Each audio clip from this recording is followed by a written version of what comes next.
noite, bom dia, boa tarde a todos e todas que nos assistem. A Associação Médico Espírita do Ceará, com muita alegria, começa esse processo de reflexão, de estudo acerca da doutrina espírita, principalmente no âmbito, no que se refere à saúde, ao processo de adoecimento, né? Nessa compreensão de que nós somos espíritos imortais, estamos no mundo, mas não somos do mundo, né? A reencarnação é fundamental para que a gente possa entender, para que a gente possa se compreender no mundo, como uma experiência de aprendizagem e que nós respondemos pelas nossas faltas, pelas nossas ações, por tudo que fazemos.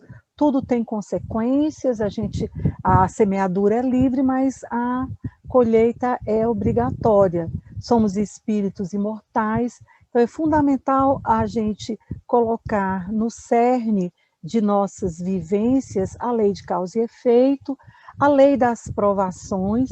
Por quê? Porque muitas situações que nós vivenciamos aqui são situações que foram previamente estudadas e que são necessárias para o nosso crescimento, para o nosso aprendizado.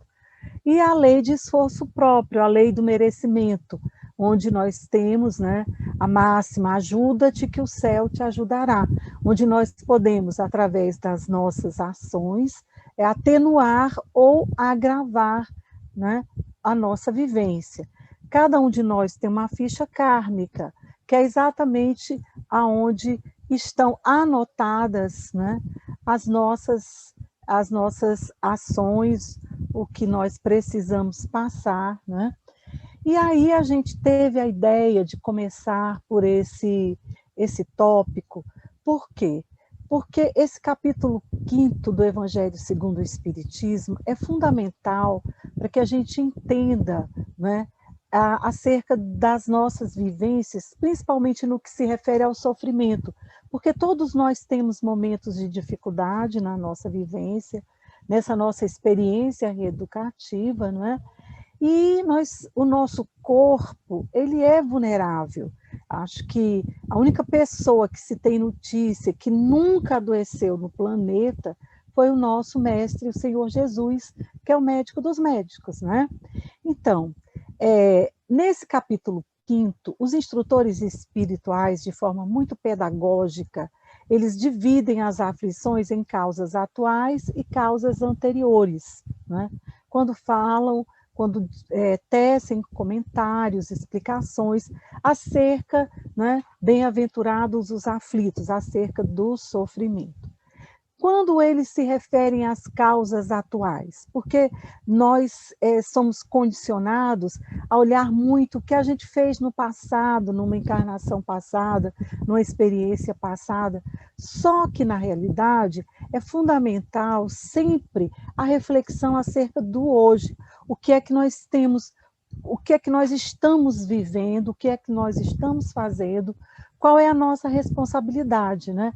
E tem uma frase muito importante nesse capítulo 5º, no item 4, quando ele fala das causas atuais das aflições, quando os instrutores dizem quantos males e enfermidades são a consequência da intemperança e dos excessos de todos os gêneros.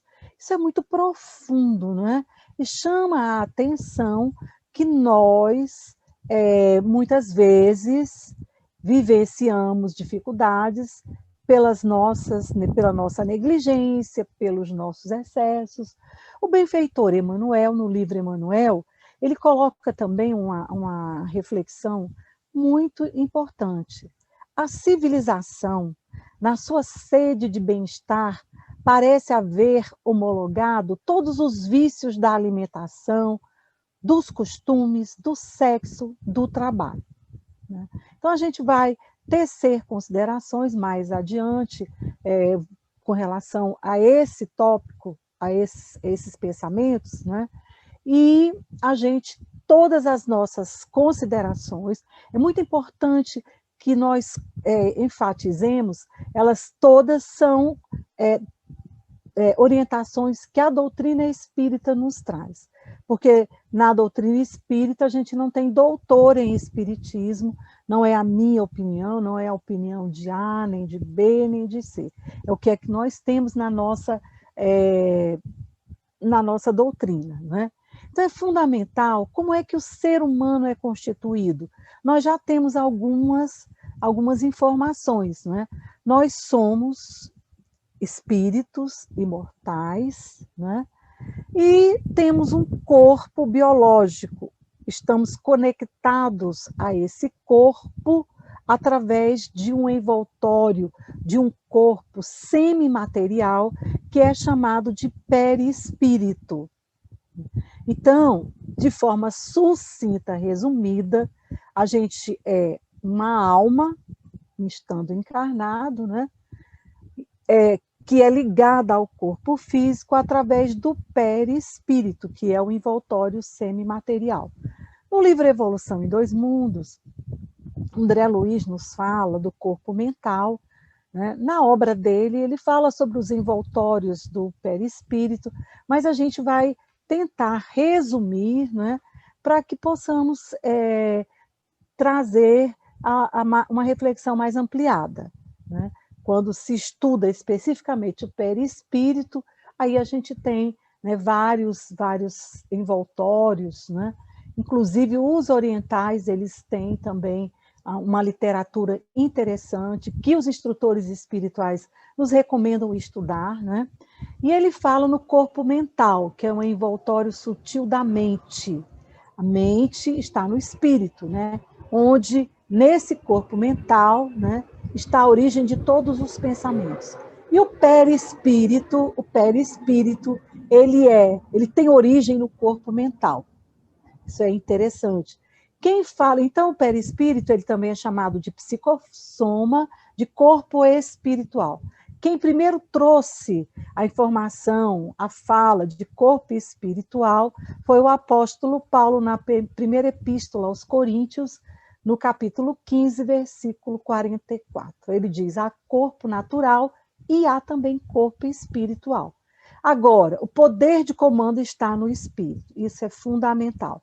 Aqui, só para a gente ter uma ideia da nossa bibliografia, gente, para estudar esse tema, claro que o que nós vamos considerar hoje, que a gente está começando, e nós pretendemos, né, voltar ao tema e abrir para perguntas, para mais, né, uma interação maior, mas é interessante que a gente leia toda a obra de André Luiz, estudemos essa obra de André Luiz, o livro Consolador do benfeitor Emmanuel, todas psicografadas pelo benfeitor Francisco Cândido Xavier, não é?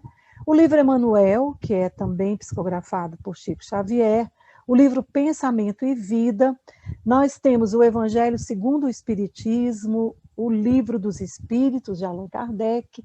Também tem um livro muito interessante que a gente sugere fortemente, que é A Presença Ignorada de Deus, de Viktor Frankl, que esse livro ele nos dá a compreensão, através desses estudos, de toda uma vida de estudos de Viktor Frankl, que foi neurologista, psiquiatra, passou por mais de um campo de concentração, vários campos de concentração, foi prisioneiro, né?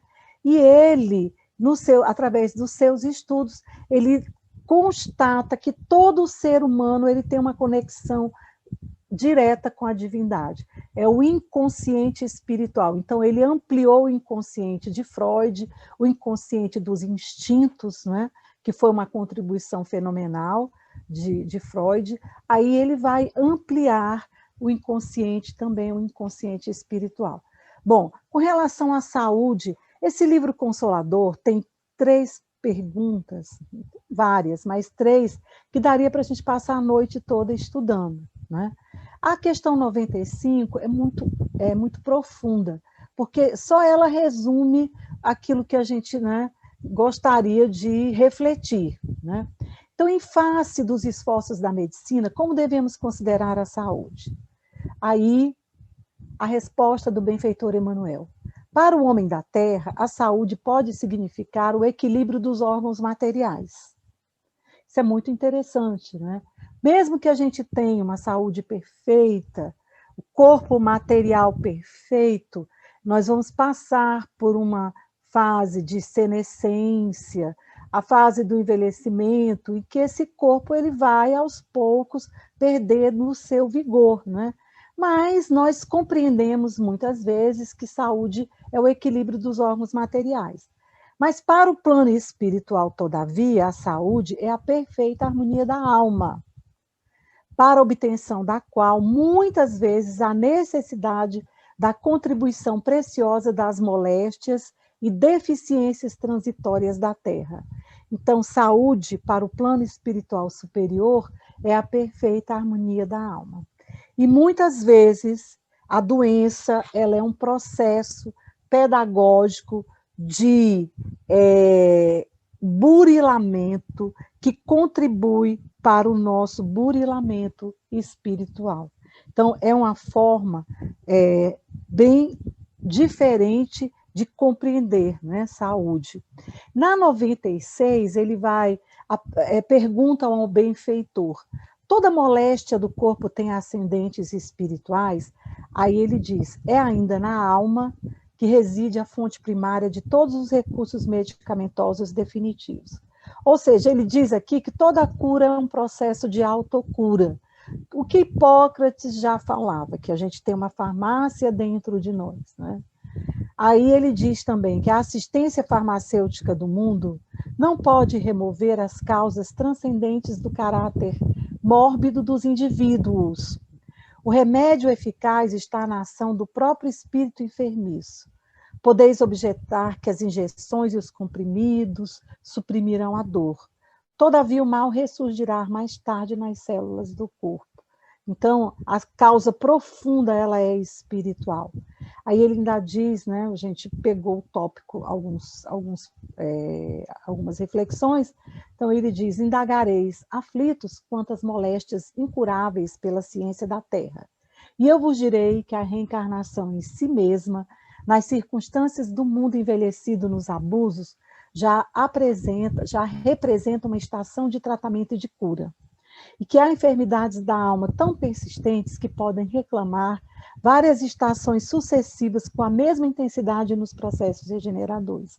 Aqui já é uma outra divisão, né, nas causas anteriores das aflições. Então, ele vai dizer que há doenças, que há processos, né, as doenças congênitas, essas doenças graves, né, elas representam uma estação de tratamento e cura. E que às vezes a gente precisa de várias encarnações para poder conseguir a harmonia da alma. E a gente vê nas obras de André Luiz, a gente vê nas obras espíritas, né?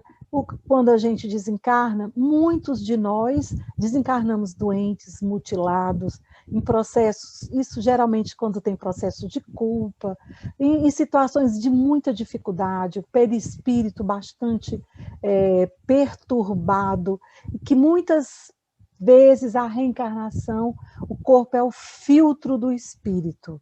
No livro Entre a Terra e o Céu, André Luiz explica isso para a gente, né? Então, nós precisamos, muitas vezes, de várias encarnações, né?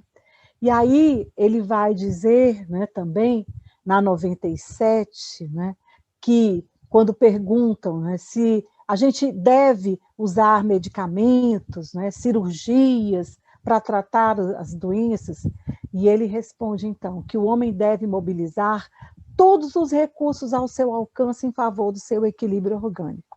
Então, eu achei interessante, estive em um centro espírita semana passada e muito bacana a orientação. Olha, a pessoa que foi comigo, né, a orientação, continue o seu tratamento médico, porque o tratamento espiritual, ele irá complementar, são terapias, são tratamentos complementares, né? Hipótese nenhuma você vai deixar o seu médico, o seu tratamento tradicional da medicina do corpo ainda, né? E aí ele diz, o homem tratará da saúde do corpo até que aprenda a preservá-lo e defendê-lo, conservando a preciosa saúde da alma. Quando será isso? Bom, os instrutores nos dizem quando predominar de fato a medicina do espírito, que é para isso que a gente caminha, para entender, não é, que tudo está no comando do espírito.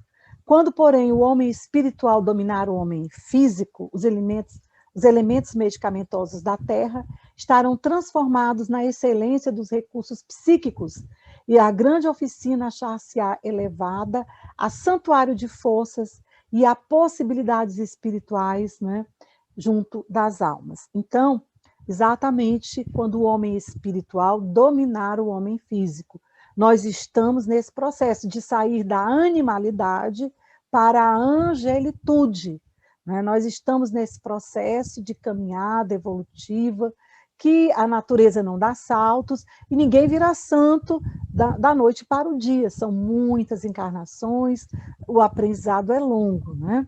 Então, novamente, o ser humano, ele tem um corpo, o corpo é conectado ao espírito através do perispírito, não é? E aí, isso é muito interessante, porque no livro A Gênese, no capítulo 11, no item 18, né, quando Kardec fala sobre a gênese espiritual, né, ele vai falar, explicar para nós que o perispírito, ou corpo espiritual, ele liga-se ao corpo físico desde a concepção, molécula a molécula ao corpo físico.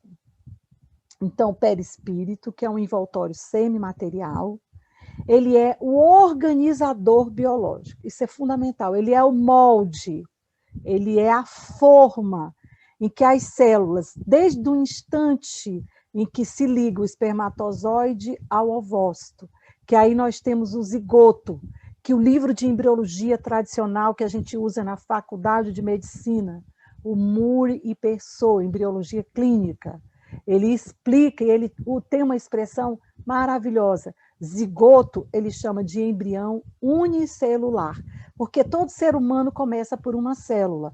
Estudando as obras de André Luiz, nós percebemos, nós aprendemos que há um planejamento reencarnatório, não só as obras de André Luiz, as obras espíritas em geral. Não existe acaso. Então, existe um planejamento reencarnatório, e todos os técnicos espirituais, há um trabalho para que o reencarnante possa ter um corpo para que aquele aprendizado seja um aprendizado que corresponda às necessidades do reencarnante, ou aquilo que ele precisa vivenciar, né? Ou aquilo que ele deseja vivenciar para poder acelerar seu processo de crescimento. Né? Então, o perispírito, ele é chamado também de corpo espiritual ou psicossoma. Né? André Luiz explica para nós que existe um corpo causal, né, no livro Nosso Lar, que se deteriora quando a gente desencarna, e nós já aprendemos também em Evolução em Dois Mundos que existe o corpo mental, ou envoltório sutil da mente. Esse corpo mental é o corpo que vai dar origem ao perispírito, né? Então, o corpo espiritual, o perispírito, retrata em si o corpo mental. E o corpo perispiritual, o corpo espiritual ou perispírito é o organizador biológico que liga-se ao corpo físico, molécula a molécula, desde a concepção. Existe um laço fluídico que vai se conectando às células, como se o perispírito ele vai se enraizando no corpo físico. Isso é muito importante, tanto para o processo de reencarnação e para o processo de desencarnação. Quando a gente desencarna, há esse desacoplar também molécula a molécula, né? Então, é muito interessante e muito importante esse conhecimento, porque a gente aprende com isso que a gente não eu vou agora sair, deixar meu corpo e desencarnar. É difícil isso acontecer, já que a ligação é molecular, né? Molécula a molécula. Muito bem. No livro Pensamento e Vida, que é um livro fantástico, a gente recomenda fortemente, do benfeitor Emmanuel, né? Ele diz: todo berço de agora retrata o ontem que passou. Renascemos na Terra segundo as nossas dívidas ou conforme as nossas necessidades. Então, o nosso corpo, o nosso projeto reencarnatório, a nossa família, tudo é planejado. Aí também ele diz que o espírito, ou inquilino da casa física, lhe preside a formação e a sustentação, desde a hora primeira da organização fetal. Não obstante, quase sempre, sob os cuidados, né, de mensageiros da providência divina. Isso é importantíssimo. Quando a gente vai estudar o processo de reencarnação, quando a gente vai estudar o abortamento, não é? No caso de estupro, eu gosto muito de chamar a atenção para essas orientações, por quê? Porque existe ali um espírito. Ah, mas o estupro não é crime? É um crime. Eu até compreendo como crime hediondo. Tem que haver punição, sim. Só que a punição é para o criminoso. Quem é o criminoso? É o estuprador. O bebezinho que está ali se formando, ele é também uma vítima, não é? Ele não é o culpado da situação. Então, é interessante a gente fazer essas reflexões que a doutrina espírita nos explica, né? Nós temos a nossa liberdade, mas a doutrina explica que, desde a primeira hora da concepção, né, que há essa ligação, né? Bom, quando a gente vai falar, né, sobre as causas atuais das aflições, que nós já demos uma pequena comentada, né, que a gente já viu, né, no Evangelho segundo o Espiritismo, no capítulo 5º, no item 4, que os instrutores espirituais nos chamam a atenção. Quantos males e enfermidades são a consequência da intemperança e dos excessos de todo gênero, né?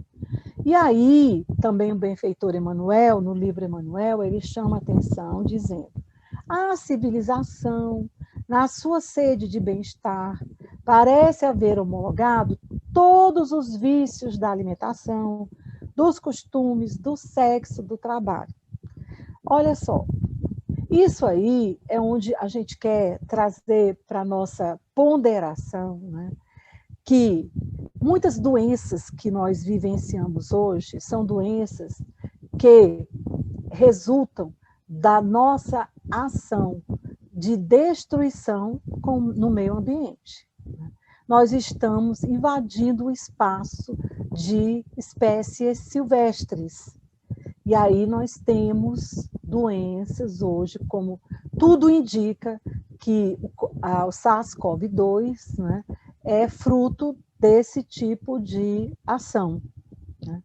Zika, né? A gente tem a febre amarela urbana, que nós invadimos as áreas silvestres com o desmatamento, com as queimadas, com o desrespeito, né, que nós temos tido com o meio ambiente, porque nós também somos natureza.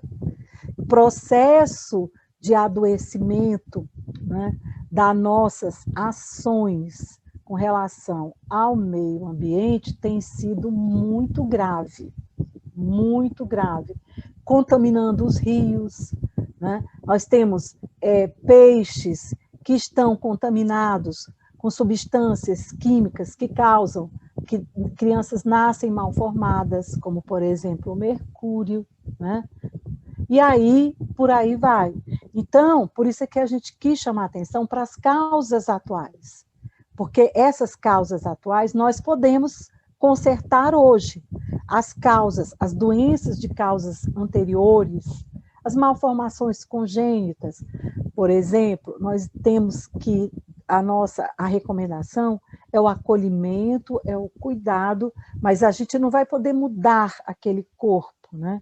Mas com relação às nossas atitudes, às nossas ações, nós temos a nossa liberdade, sim, né? E aí, nesse caso dessa pandemia, que alguns estudiosos chamam de sindemia corretamente, por quê?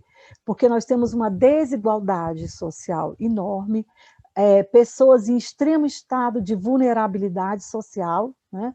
E aí o vírus, quando ele entra no organismo, ele se torna muito mais devastador. É uma ação sinérgica, é uma ação ampliada, amplificada, quando o vírus entra no organismo de uma pessoa desnutrida, de uma pessoa obesa, né? Então, são situações que a gente deve refletir, né? As doenças sexualmente transmissíveis, as situações de insegurança alimentar, a mistanásia, né? E isso são situações resultantes da forma como nós estamos organizando a nossa sociedade. Na questão 129. A forma como nós cuidamos dos animais ou desrespeitamos os animais, alimentar-se o homem com a carne dos irracionais? Olha só a pergunta, gente. É um erro alimentar-se o homem com a carne dos irracionais? Esse livro foi psicografado em 1940. O benfeitor, ele tem uma resposta extensa, eu tirei alguns tópicos. Por exemplo, ele responde: a ingestão das vísceras dos animais é um erro de enormes consequências, do qual derivaram numerosos vícios da nutrição humana. É de lastimar-se se o estado de materialidade da criatura exige a cooperação de determinadas vitaminas, esses valores nutritivos podem ser encontrados nos processos de origem vegetal, sem a necessidade absoluta de matadores e frigoríficos, né?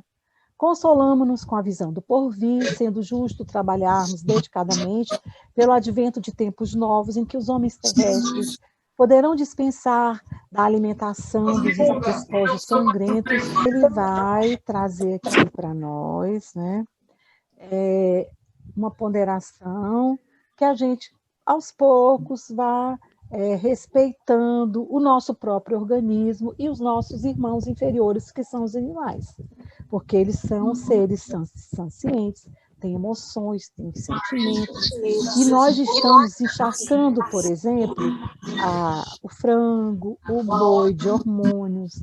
Hoje temos muito frequentemente puberdade precoce em crianças, decorrente desses alimentos encharcados de hormônios, né?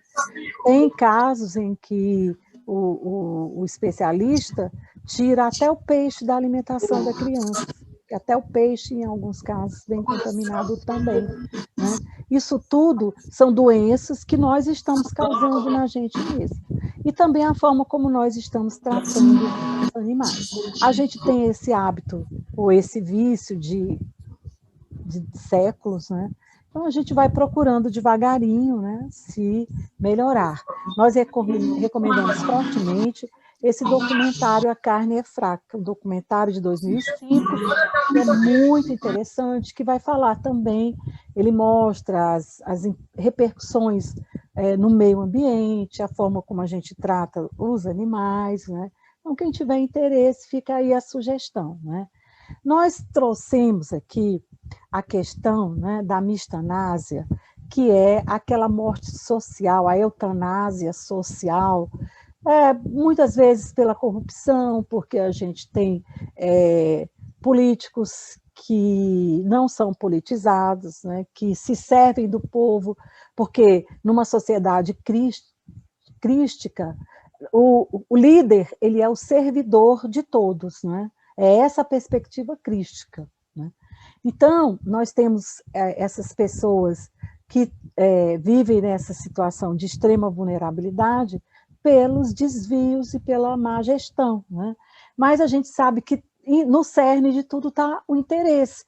E o apóstolo Paulo, ele diz muito claramente na primeira epístola a Timóteo, no capítulo 6, versículo 10, pois o amor ao dinheiro é a raiz de todos os males.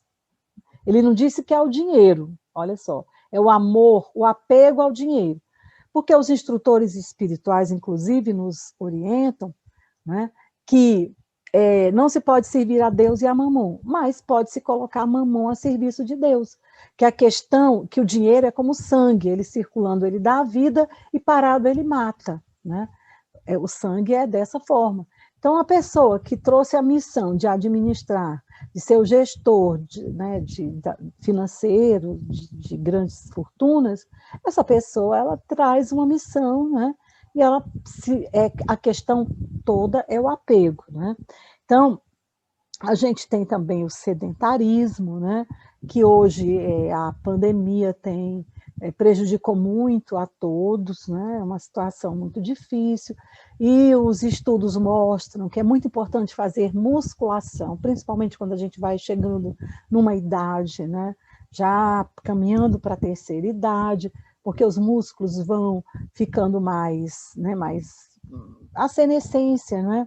Vai deixando os músculos menos vigorosos, né?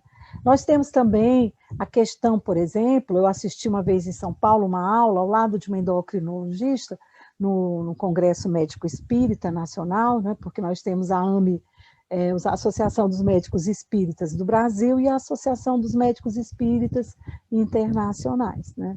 Bom, então, falavam do diabetes tipo 2, que é principalmente por conta de erro alimentar, né? Muito carboidrato, né? Muita massa. E aí a colega perguntava, poxa, mas será que todo mundo tem o karma de ser diabético tipo 2? Porque hoje é uma epidemia. Então, não, na realidade não, é uma questão da gente organizar a nossa alimentação, né? Isso aí é importante a gente perceber.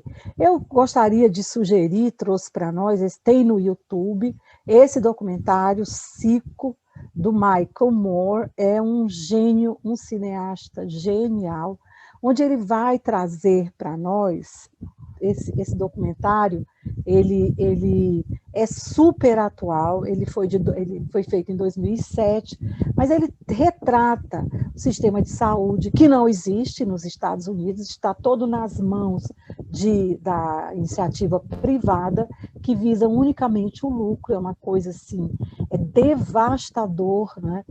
E aí ele vai mostrar o sistema de saúde na França, que é uma coisa de sonho, no Canadá, no Reino Unido e em Cuba. É muito interessante, ele é genial, é hilário também em alguns momentos, é trágico e é cômico também, né? E aí, para que a gente possa... Por que esse documentário, na minha compreensão, ele deveria ser estudado nas escolas, nas universidades, sabe? E nas repartições. Por quê?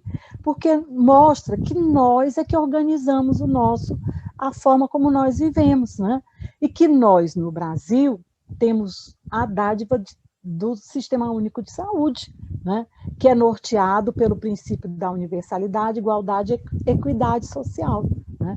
Porque a Constituição Cidadã de 1988 traz que a saúde é direito de todos e dever do Estado, né? E aí é muito importante que o povo entenda isso, a população, né? Porque saúde, direito de todos e dever do Estado, não significa a gente ter as unidades básicas de saúde e hospitais, não. Significa muito mais do que isso. Significa a gente ter agentes de saúde que possam trabalhar na prevenção de doenças, né? Que ações para que a gente tenha uma qualidade de vida melhor, né? E a associação com direitos básicos como a educação, o saneamento básico, atividades culturais e segurança, né? Porque sem educação não tem saúde. A gente vai na casa, muitas vezes em locais mais vulneráveis, que a pessoa tem uma geladeira, mas não tem um filtro, ela bebe água da torneira, né, gelada, né? Ela tem antena parabólica. As doenças sexualmente transmissíveis, que são catastróficas nos dias atuais, é tudo uma questão de quê? de educação mesmo, de autocuidado, de orientação, né? Isso aí é fundamental para nós.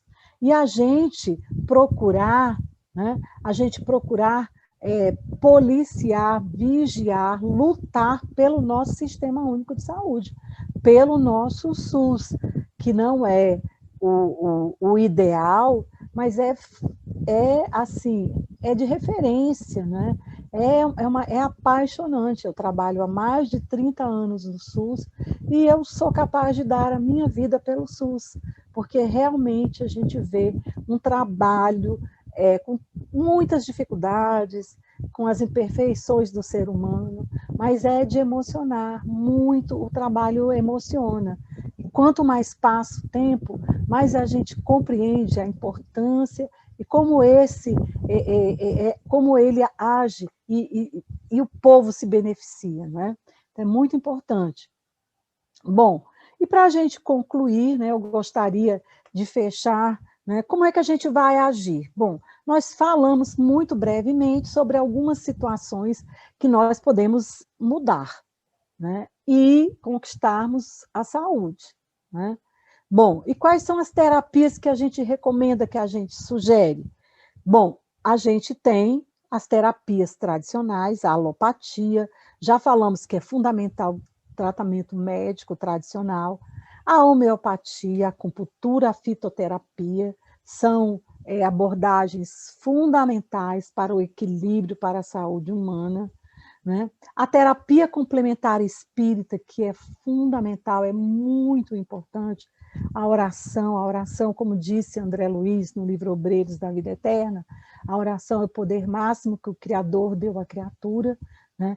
O apóstolo Tiago, ele diz que a oração da fé salvará o doente e o Senhor o levantará.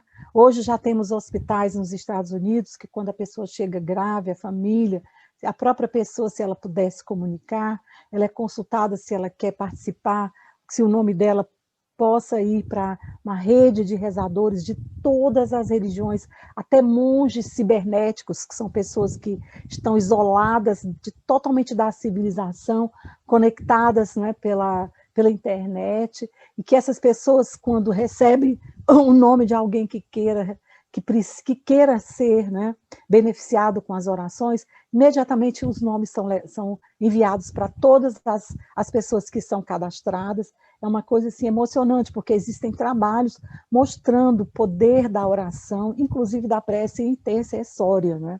Então, o passe, a meditação, a água fluidificada, a fluidoterapia, né? A evangelioterapia, que é com o evangelho, a gente procurar, né, seguir os ensinamentos do médico dos médicos, que é nosso Senhor Jesus, né, para que a gente possa caminhar através dessa reflexão, a gente chegar ao autoconhecimento, a mudar as nossas atitudes, a nossa reforma e as virtudes que nosso Senhor Jesus nos ensina, são terapêuticas. O perdão, por exemplo, o perdão ele só faz bem para quem perdoa, né?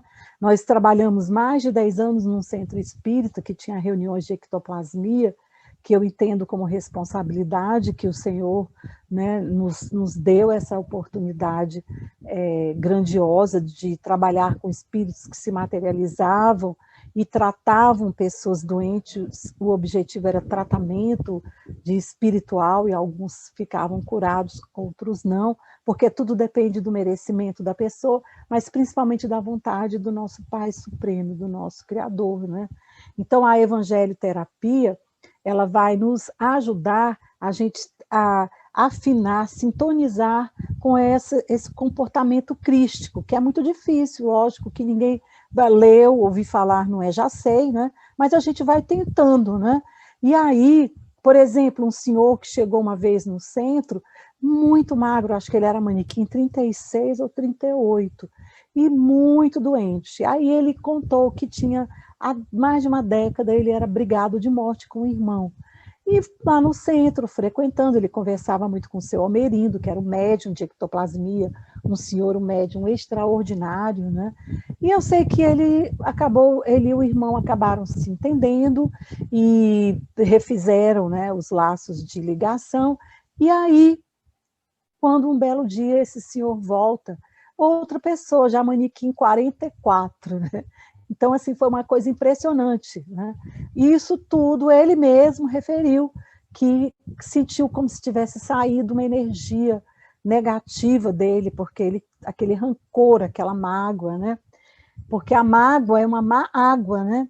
E a gente sabe que nosso Senhor Jesus, ele disse, vinde a mim todos vós que estáis aflitos e sobrecarregados, que eu vos aliviarei. Nosso Senhor Jesus não prometeu a cura, exatamente porque a cura, ela precisa que a gente tenha o exercício da fé, né? Como ele disse, olha, a tua fé te curou, porque a gente tem que procurar, né, fazer a nossa parte, buscar, né, a divindade, buscar, né, o evangelho, né?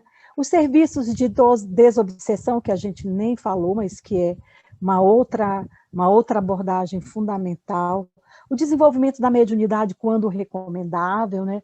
Cirurgias espirituais sem corte e sem cobranças, nenhum tratamento espiritual deve ser cobrado, o diálogo terapêutico, esse diálogo terapêutico com profissionais da área de saúde mental, né, psicólogos, psiquiatras, e dentro do próprio centro espírita, nessas reuniões de acolhimento, né? O encorajamento à saúde é fundamental, principalmente por parte do profissional da área de saúde, né? A psicologia transpessoal, que já tem uma abordagem focada realmente no espírito, né? E aí o amor, mas o que é o amor na definição da espiritualidade superior? O benfeitor Emmanuel, ele explicita, é o serviço semelhante, serviço ao próximo. O serviço ao semelhante é como nós amamos, é o amor que a gente vê, né, na Bíblia, que a gente vê nos ensinamentos crísticos, né? E a gente quer trazer aqui esse médium que a gente recomenda, o documentário Peixotinho e a Materialização de Espíritos, Francisco Peixoto Lins, né? Ele foi um médium de curas de efeitos físicos, nasceu em Pacatuba, no Ceará, em fevereiro de 1905.